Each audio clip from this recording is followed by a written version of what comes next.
good morning, good afternoon, whatever time of day you've chosen to watch this. Thank you for watching, and a very happy Easter to you. Before I begin, I have two messages from Norma. The first is one of thanks to Robin for stepping in and celebrating the Easter Eucharist, both within and for our benefice. I know how important that is to so many people, even though we can't gather together in the churches to share it. And the second is one of greetings and blessings to you all. After the Prime Minister's experience, I hesitate to say that Norma is in good spirits, but she is, and looks forward to being back with us, as far as that's possible for any of us, in a few days' time. A year ago, I started my Easter address this way.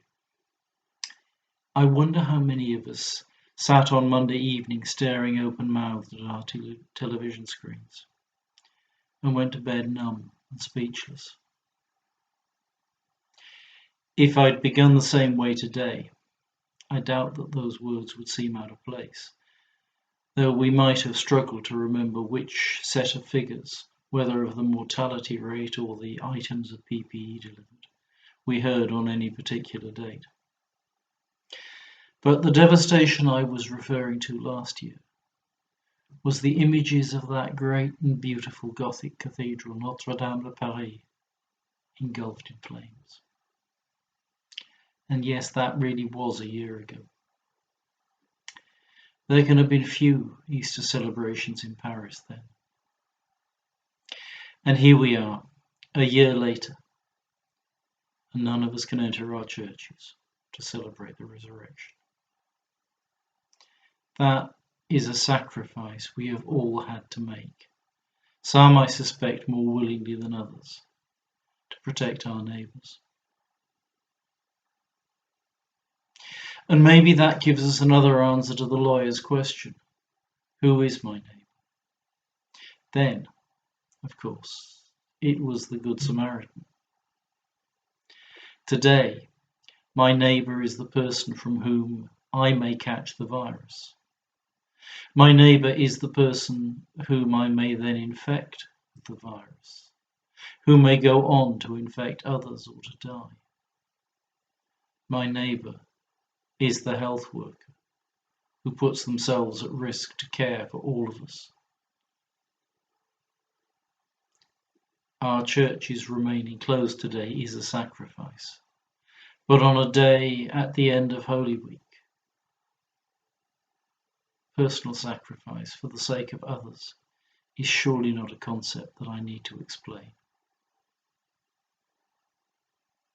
But now for the good news. One church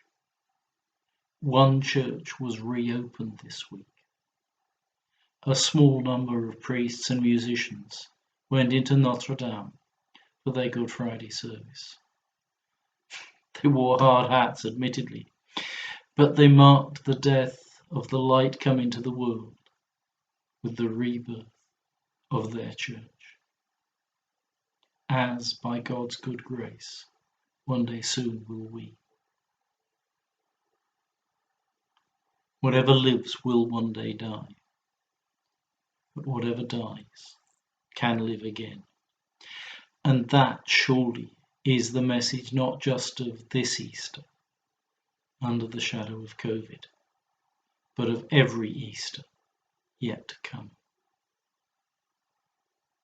So, let us say, not only with confidence, but with true joy, Alleluia, Christ is risen.